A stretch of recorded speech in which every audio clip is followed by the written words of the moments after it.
Hello and welcome once again to Superconnectivity. I'm your host, Charlie the Professor Esser, and with me as always is... Phil Perich. Hey, Phil. Okay, so, quick recap. Not really a mark my words moment, but a moment nonetheless. We had discussed last week questions of whitewashing and Orientalism in upcoming features, both the controversies around Doctor Strange and around Ghost in the Shell. Now, at that time, I had made the statement because you had asked, who in their right mind would cast, Snowflake, Scarlett Johansson as Major.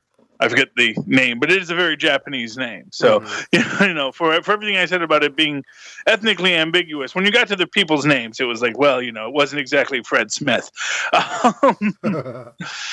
Although then again, if you do the English translation, that you could actually name her something else. But of course, that would lose your street cred. Get all G-force on it. But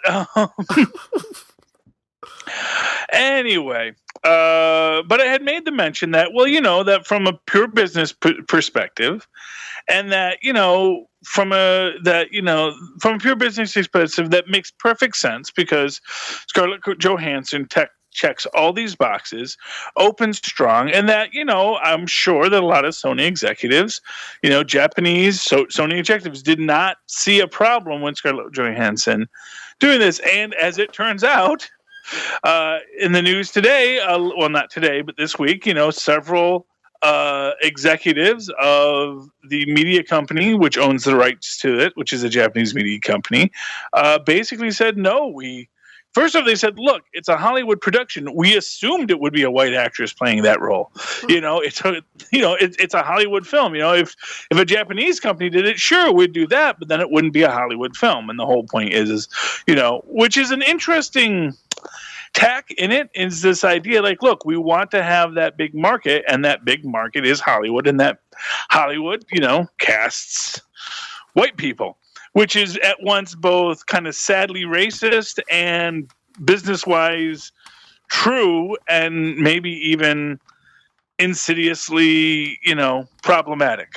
But basically what the news came out was that people in Japan were not as freaked out by this, perhaps because they were just so used to it at this point, or perhaps because it just really didn't matter. Because first of all, I would suppose if you're a Japanese actor in Japan, there's a lot of work for Japanese actors in Japan. Mm-hmm. So you don't worry so much about these big films that are across the pond. Although you would certainly like to be in it, it's a much more complex media environment. I think they just expect that from America now. Yeah, well, and honestly, they're making their bones on it. And for what it's worth, it is all Japanese businessmen that have been interviewed on this. True. So some of our harshest criticisms of this casting comes from female actresses of color who basically are saying, look, it's hard enough to get a role as a female, and it's hard enough to get a role as a person of color, and if you are a female person of color, that's like the hardest job to get. And this was a great role that could have gone to a great actress. Ming-Na has been very upfront with this, like, look, it's not cool, and I'm inclined to agree. And even Chloe Bennett has said, who is very proud of what they do on Agents of S.H.I.E.L.D., but she really does say, look, this needs to be fixed. And I am inclined to agree. The more diverse roles there are out there, the better it is. I personally am always more in favor of diversity of writing voice more than I am for actors, because I do kind of see actors as bringing their own skills to the table. And, I think race consciousness in acting is maybe not as important as voice consciousness in writing and directing. I think that, and I do think that is something that needs to be addressed more. And to that end, Tilda Swinton, in her defense, came out and basically said, look, they didn't hire me to play an Asian man. They hired me to play this role they wrote. And so she does not feel at all weird. She doesn't feel like she's taking a role away from an Asian man because that's not the role that they wanted. That Marvel made a choice not to have a wise Asian master to be the ancient one. They decided to go a different route, and I think from what she said, because of course they can't really say a lot about what the story is because they do keep it very strongly under wraps. Mm-hmm. But she says, I do think people will be pleased with the way we approached it. So it is an interesting question about cultural sensitivity, about how you approach these things. But as I said before, I actually have a lot more faith in Marvel than most people because I haven't seen them really. Aside from some basic tropes, which is that, yes, their movies do star a lot of white guys named Chris. Although to that other perspective end, these are Hollywood movies, and Hollywood movies tend to star white guys named Chris of late. I don't know why that is, but that is currently the trend. Kind of reminds me of back in the 80s when every young teen star was named Corey. Corey Hart, Corey Feldman, Corey Haim. It was all the Coreys. It was such a trope, it actually found its way onto The Simpsons. So now we have the Chris's. But I just thought that was an interesting take on it. It does open it up. But now, one thing I actually want to connect back. Do you have anything you want to say on this subject, Phil? Do you have any thoughts? No. The only thing I was thinking back to the Scarlett Johansson thing. You were saying it's all businessmen. So what you're saying is, no matter what nationality you are, no straight man can say no to Scarlett Johansson. I think honestly, I wouldn't even limit it to straight men. Is the powerhouse. No, what I was actually kind of making the point was that Japanese culture is quite sexist. And a little bit racist too. Actually, truth be told, it's like sometimes when we get into other cultures, we can actually be surprised. It's like, wow, I didn't even realize everybody else was as racist, if not more so, and sexist, if not more so, than we were here in America. What do you know? Learn something new every day. So yeah, so that's that. So yeah, but that was my actual point. But yeah, no, and honestly, yes. I think if you're a businessman, regardless of your sexual orientation, I think you do recognize the power of a Scarlett Johansson. And I think that Scarlett, and not for nothing, like I said, Scarlett Johansson, she comes by it honestly, Mm-hmm. She is a good actress and she kicks people very well. And she's, not bad to look at. So you have those three factors. Can kick people, good looking, and is an actual decent actress. That's really hard to stop. And so on a certain level, it's like, yeah, I can see why people would be upset, but it's not like, it's not like this was Pamela Anderson cast in the role. Yeah. Not to take Pamela Anderson, but I don't think she can kick people as well as Scarlett Johansson or act as well. And like when you cast like a Scarlett Johansson, I mean, I'm pretty sure all those other movie studios want some of that Marvel magic to rub off on them, right? Oh yeah, and like I said, she opened Lucy hard. Yeah. And like I said, Lucy was, not the Matrix trilogy that people thought it was going to be. It was a much. It was. And here's what I'm saying. I like the film. I mean, its science is bloody awful. Mm-hmm. It is such a tropey bit of full science, but beyond that, it was a visually interesting piece, and it has an interesting drama, which I thought Scarlett Johansson really played well. So and like I said, she opened the heck out of that, and and to this day, we still don't know why don't have a Black Widow film, although. It has been suggested that there are these empty slots that they haven't announced yet. Mm-hmm. And I get the feeling one of those empty slots in phase 4 is going to go to the Black Widow film. I think that's going to be announced after what do you call it? Civil War. Mm-hmm. Because I think they were actually holding off on announcing that because they want to, because everyone is wondering who might die in Civil War, and they want to leave that open as a possibility that maybe Scarlett Johansson dies in Civil War, because that would, of course, be a really powerful death to have in Civil War if they killed the Black Widow. But I don't think that's who dies. Like I said, I still say I think Bucky dies and is replaced by Jack Monroe. So well, did you see the one confirmation of who doesn't die in Civil War we got this week? Which I mean, I don't think anyone thought he was going to die, but Robert Downey Jr.'s Tony Stark is going to be in next year's Spider-Man Homecoming, so he can't die. Well, not necessarily. Yeah, but don't you think even if they kill somebody off and bring them back, aren't they going to hold that for Infinity War? What I was going to say is we don't know exactly when in the timeline Homecoming takes place. Ah, yes. That could be... Maybe it takes place in the middle of Captain America Civil War. Yeah, or even maybe just before. Maybe that's how Tony meets Spider-Man. You know? Interesting.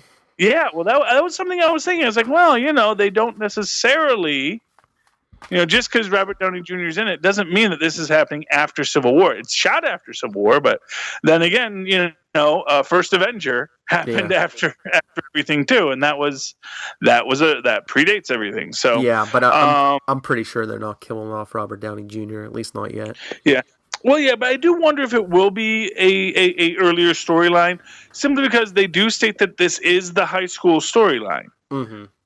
And that means that either Tom Holland is really young in this film, in Civil War, or they are going to be going back in time a little bit, or it's going to be, or possibly that this takes place just after Civil War. I mean, that's a possibility too. We're going to have to see exactly how they play it out, but it will be an interesting thing, whatever they decide to do. But my money right now is actually on that they're going back to the high school of Peter, and it's going to be not directly an origin story, something where we're going to be getting that immediate post-origin story of Peter.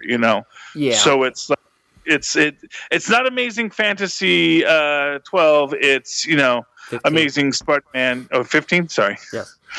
Amazing. It's not Amazing Fantasy 15. It's Amazing Spider-Man 3 or 2 if they have the Vulture.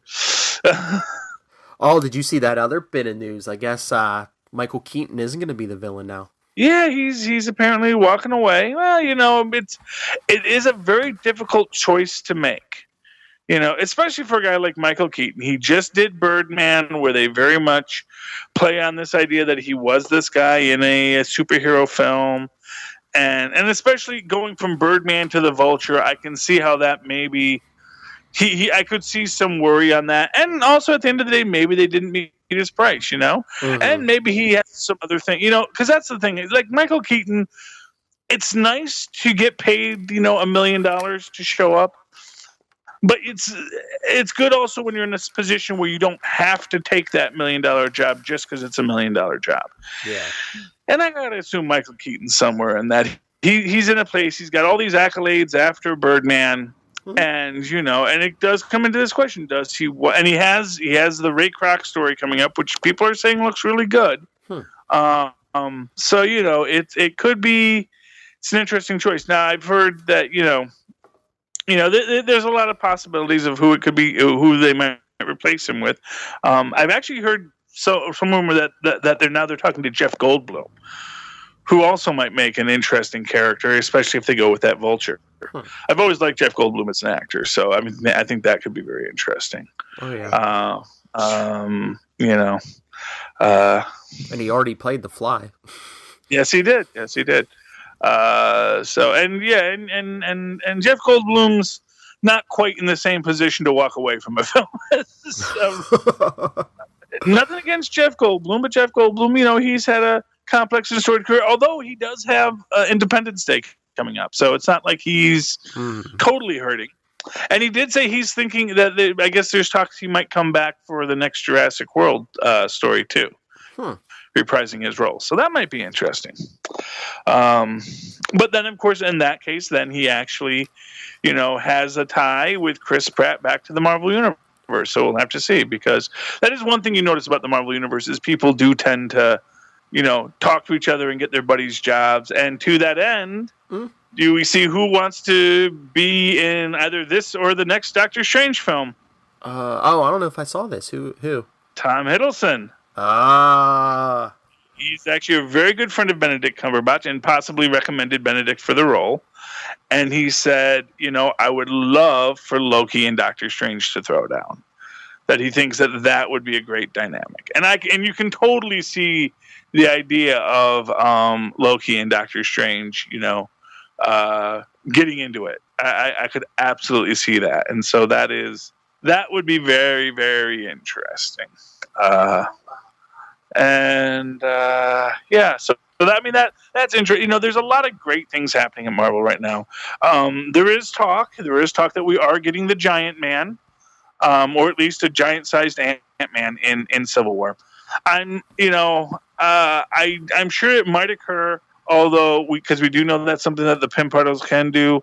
I'm a little nervous about it because I've never seen giant people look good on screen. I just have never seen it actually been pulled off well. So I worry about that aspect of it. Although interestingly enough, this opened an interesting thing because someone had posted a little blog entry about how Giant Man ruins it because because the storyline they established was that Ant-Man becomes stronger when he's smaller because his molecules are more dense. But of course, if you expand them out, then he's not going to be more dense. Yada yada yada. But of course, they actually give a little scientific explanation with Scott Lang in the Future Foundation series, where he basically explains that actually the way we've understood Pym particles for years has been wrong. That they don't just shrink and grow; they actually do these. I think it's like he says there's 3 axes of power to them, of resilience, strength, and size. And I think it might be a very interesting thing and might allow Scott some interesting bit there if he gets to actually say to Hank Pym, you're mistaken in how these Pym particles you discovered are working. Here is actually what they're doing. And then have him show that he actually does have this great scientific mind underneath his unshaven ragamuffin exterior. So that would be an interesting way to put that in there, and I would really love to see that. But no, I put up on our Enough Said group this week. I was listening to an interview. I was listening to a podcast. Kevin Smith's Fat Man on Batman, and his co-host Mark Bernardin actually saw the movie already. Yes, and that's what they kind of hinted around, that maybe the Giant Man thing was true because of the Lego thing, but they didn't come out and say it. He did say we're going to get our first glimpse of Marissa Tomei as Aunt May. And I can't wait for that. Yeah, and I think he did. He said we start to get some good stuff with Vision and Scarlet Witch. Yes, and Scarlet Witch, and Vision wears a sweater. Well, yeah, he said it's like, I guess everyone else is afraid of the Scarlet Witch except for the Vision, so she starts looking at him differently. Yeah. Anyway, I'm really looking forward to it, and I'm still hoping for that Falcon Vision Scarlet Witch love triangle, because they had that on Superhero Squad, man. I'm waiting for them to explore it elsewhere. Oh yes. Anyway, but speaking of Superhero Squad, there is something actually I wanted to discuss recently, because this is something I don't know if it's just my books that I'm reading, or do you feel, Phil? And this is something I've been kind of observing lately, which is this idea of a lot more meta humor in comic books in general, Marvel Comics in specific. But I just feel like we're getting more and more. I don't know if that's supposed to be an influence from the MCU, if it's just a bit of a self-referential, lunatics have taken over the asylum kind of thing in the comic book industry now, because now everyone who's writing comics nowadays, for the most part, were all people that used to read comics as kids, But I definitely am seeing a lot more meta meta messages. We've and this, and like I said, now it could just be that the books I am drawn to are the books that are going to most likely have the meta messages.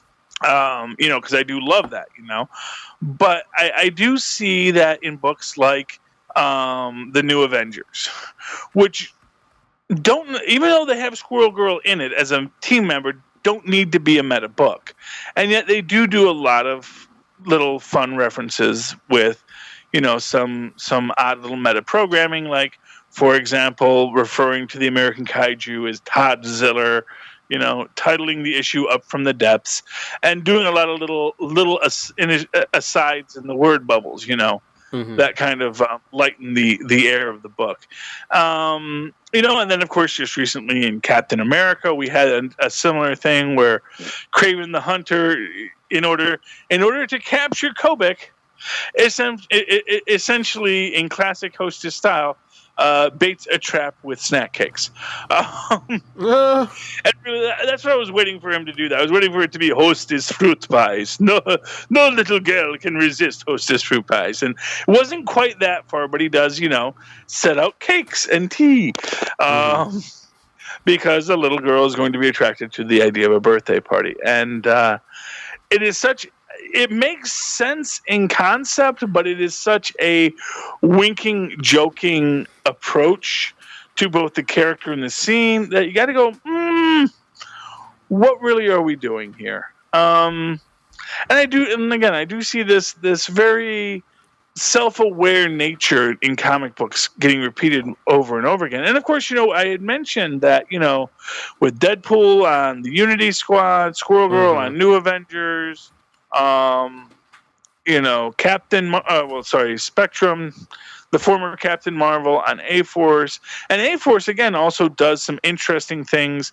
Not so much where they're being particularly meta, so much as that they are kind of codifying comic book tropes like sliding time into their understanding of their universe. So I do feel that this is something that is pretty universal, at least in the Marvel books, where they do seem to be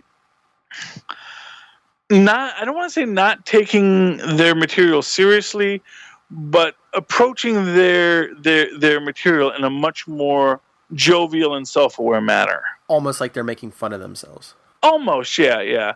I mean, do you see that, Phil, or do you think I'm just kind of off base on this? Because, like I said, it could just be that I'm drawn to that kind of book. So so there just happens to be a number of books like that, but it's not really a system-wide problem. It's just that I happen to gravitate to those books. No, I see that in some of these books, and even me and Lilith have discussed the last couple of weeks. We see that popping up somewhat in DC also.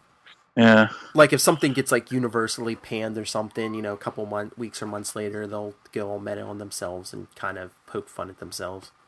Yeah. Almost like the casual Friday Superman thing, Yeah.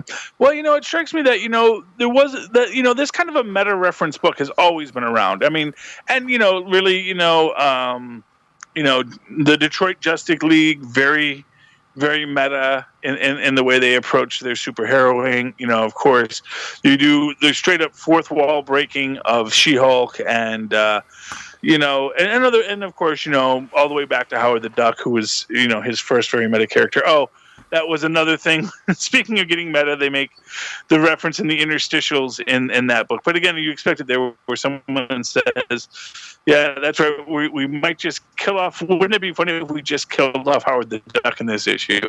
And then the writer says, oh, that's okay, you can just say it was an alternate universe version of him, which of course references a thing when Gerber was writing for another book where he essentially had this Image Marvel crossover and basically suggested that he had kidnapped the real Howard the Duck from the Marvel Universe, and the Howard the Duck that went back to the Marvel Universe was just a cheap copy clone from another universe. So it was a very interesting subtle thing. Although eventually Gerber did come back to write Howard the Duck for Marvel, so they did bury, I think, most of their hatchets. But like a lot of artists, Gerber could get very, very upset at how much money everyone made up off of his hard work, which I understand why that would be frustrating. But at the same time, you gotta say, you knew the job was dangerous when you took it, and it is, I think that one thing that Stan Lee taught us over the years is that you probably make more money playing ball than taking your ball and going home.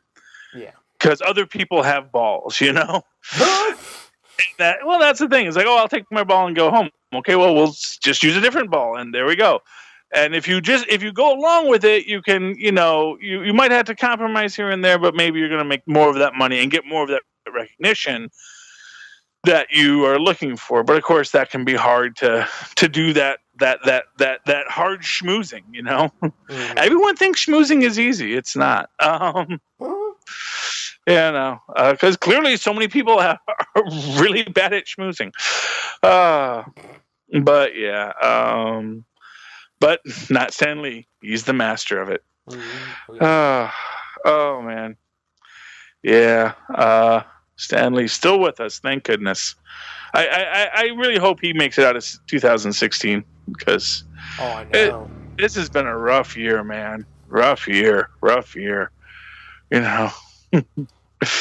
I've thought of that before, not to be too morbid. I'm just like, when Stan Lee goes, can you imagine the national mourning of the geeks of our country?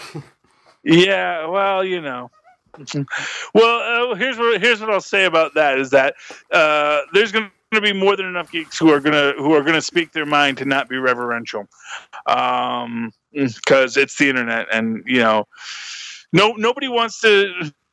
I'm going to say it right now. Nobody wants to say anything bad about Prince, but I'll tell you this much: all I think about when I think about Prince is he was one of the most famous guy who just would not work with Weird Al Yankovic.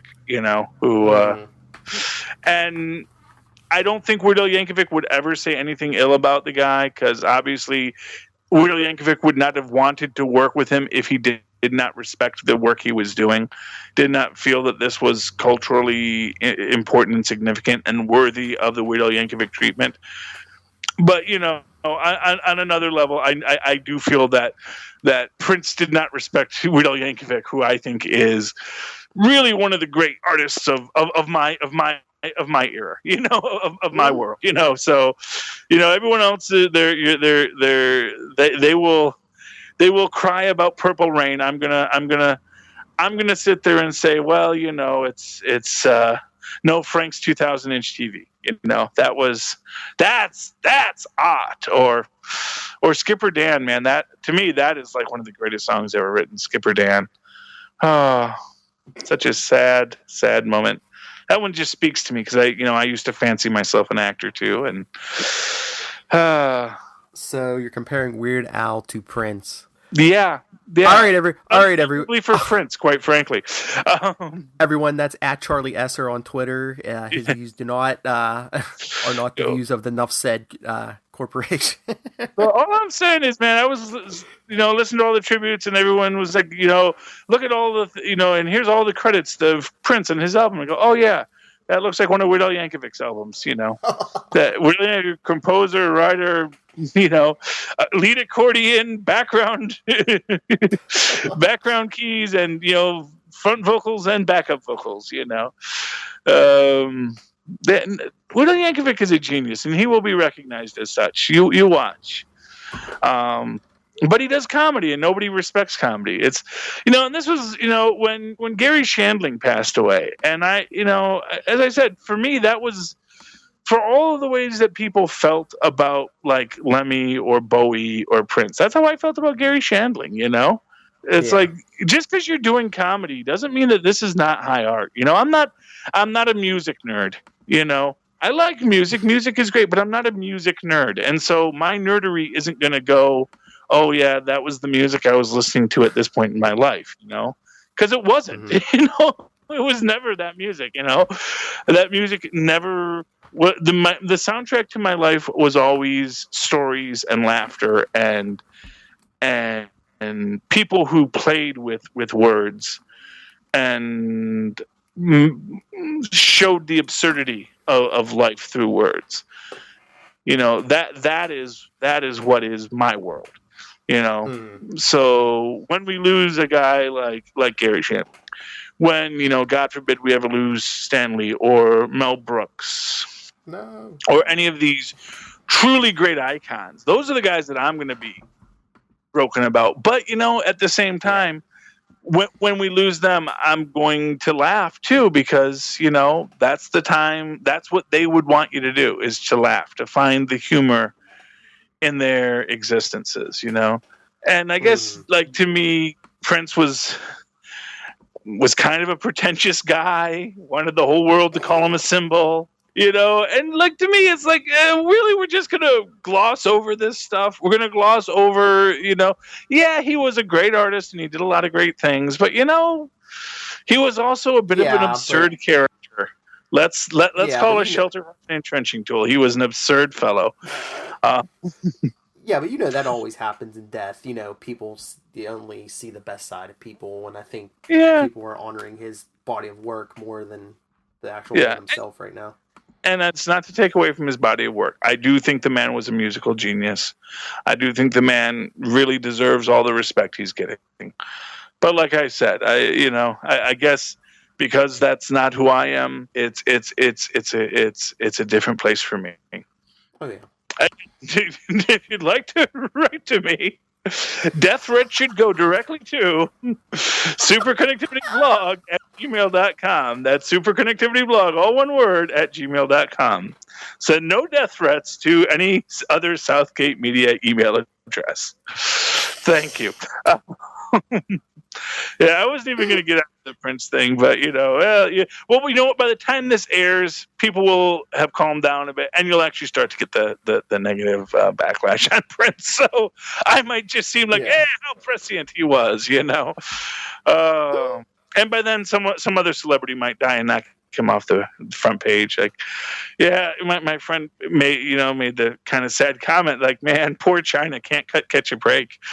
Oh, I know, the day before. It's like, and I was like, oh, China, I remember China. She, I'm a wrestling geek. I loved that. I loved her. She was great. And I know that she had a tragic story, and a friend of mine had said that she was aware of her drug abuse, and it's like, oh, that's so sad. And then here comes Prince stealing poor China's thunder. 2016 is not the year to die. No, or maybe it's the year to die, man. This is when all the hip kids are dying, Yeah, but I mean, you don't get that much press because, it's like 2 days later, someone else passes away. Yeah, but do you ever get that much press anyway? I don't know. I don't know how much. I mean, it depends how famous you are. Like, if nobody else dies for a couple weeks, Prince, the Prince stuff will go on for a while. Yeah. Well, we'll have to see who the next person who dies is and how much that overshadows Prince. It's which will kind of sucky if it's like, oh, hey, I died too. It's like, yeah, we're still talking about Prince. Oh God.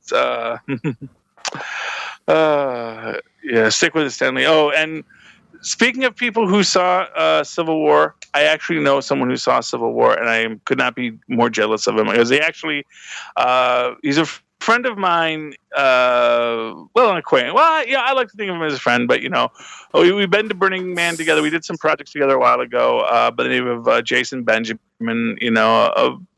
Really, he's one of these guys that I've always felt had just an incredible amount of talent. He, and he's gone from one thing, and when things knock him down, he gets right back up and he goes after something else. And he has positioned himself very well. He knows Paul Rudd, and I guess that got him in. And he was posting to Facebook, it's him and Paul Rudd and him and Stan Lee. And I'm like, oh, you met Stan Lee. So very, very, very excited about my good friend, Jason Benjamin. Way to go, Jason.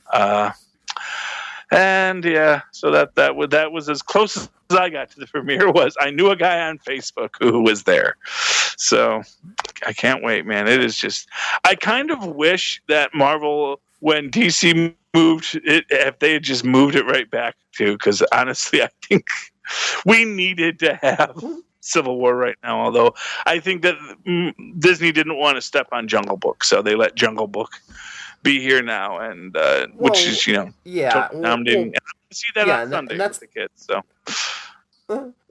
yeah, and plus that first weekend in May is like the Marvel weekend now every year. yeah. So yeah. Good. Now we don't have to talk about Batman v Superman anymore. Although that was one thing I was thinking about with Batman v Superman, because we had made the mention that last episode that one of the reasons why Captain America might be getting so much better reviews is the last superhero film everyone saw was Batman v Superman, and it made me wonder, is maybe one of the reasons Batman v Superman got such really bad reviews was because the last superhero film that the critics saw was Deadpool. And that one of the reasons you got this heavy negative on Batman v Superman was because people really liked Deadpool. Because people did really like Deadpool. That was a very well-received critical film, Whether you liked it or not, people really enjoyed, or even like the worst reviews I saw of it was like, it's not my cup of tea, but I really see why people like it, Yeah, and I wonder if that's people compared it to I don't know if people compared it to Deadpool, but I'm pretty sure they compared it to Avengers, and they're like, okay, this isn't like an Avengers movie. Well, I don't think it's so much a comparison, so much as just what was the last thing I saw, and I don't know if that's the case. It was just something I was thinking about that that I think maybe Captain America is being helped in the reviews because it's being compared so so favorably to what went wrong with Batman v Superman, and of course the comparisons are just automatic, which is why it was just like I said. I mean, why DC even thought it was a good idea, I don't know. But then of course along those same lines, and now Civil War is going to lead into Suicide Squad, and we'll see if that helps Suicide Squad or hurts it. But you think about that, and you think about if they had done just a standalone Batman film that led into Suicide Squad, moving into a Wonder Woman, and then do Batman v Superman, or even just another Superman film. But yeah, go ahead. We can go right into Batman v Superman after a Suicide Squad story. I think that that's a much more logical progression for their stories than necessarily, what they did do, which is just front loading it onto that. But I think we can all agree that the front loading was just one of the many missteps they did on Batman v Superman, just trying to cram too much into that film. And I think it was just they wanted something different. They've had solo Batman movies before, but they wanted something familiar, and that a lot of the general public doesn't know the Suicide Squad yet. Yeah, so they wanted something different, but something people knew. Yeah, well, which would have been another Batman standalone film, But I guess then they said, well, then they would have said, oh, but now then it's going to be compared to Nolan's, and if it's it's just that question of comparison is what are we going to be compared to? And I think what it is as I've said, they hedged all their bets, and if you hedged too much, you might not lose, but you don't win. And that's what they did. They didn't lose; they made money on it, but they didn't have the blockbuster that they wanted because they played it too safe, and as a result, kind of ruined themselves for it. But we'll see what Marvel does, But so far it looks good. People really are speaking up about it, and so I don't doubt that Captain America Civil War is going to be a really popular film. I don't doubt that, and I think it's going to continue to be very well reviewed. And I think that when Marvel does these I think Marvel always has a harder time when they're doing their smaller pieces now, which is why they try to cram so much in, but they also have to have these big event pieces. So, but we'll see. Yeah. Okay. I think that's more than enough connections for this week, Phil. We did a lot. We talked a lot. We went back to the well here and there. But I don't think there's that much in the news yet, That's good, because Yeah. there'll be more next week. So if you would like to connect with us, talk anything you'd like to, Phil, where can they talk to you? Go ahead, If you want finish. to talk to me about, if you want to get a hold of me about how meta we almost got, or the listening habits of Charlie Esser, you can always email me, nightwingpdp@gmail.com, and on Twitter, I am at nightwingpdp. Yes. And if you would like to tweet along with me for whatever reason, if you'd like to unfollow me and you've forgotten what my Twitter handle is, that is at Charlie Esser. That's CharlieEsser. Look for the 2 E's in the middle for quality. And of course, write to me at superconnectivityblog@gmail.com. That's superconnectivityblog@gmail.com. And Phil, where do we wanted to get out of here before what? I said before we get too meta. Oh, before we get too meta. There we go. So we've gotten too meta, and we are meta humans. There we go. Connect with us again.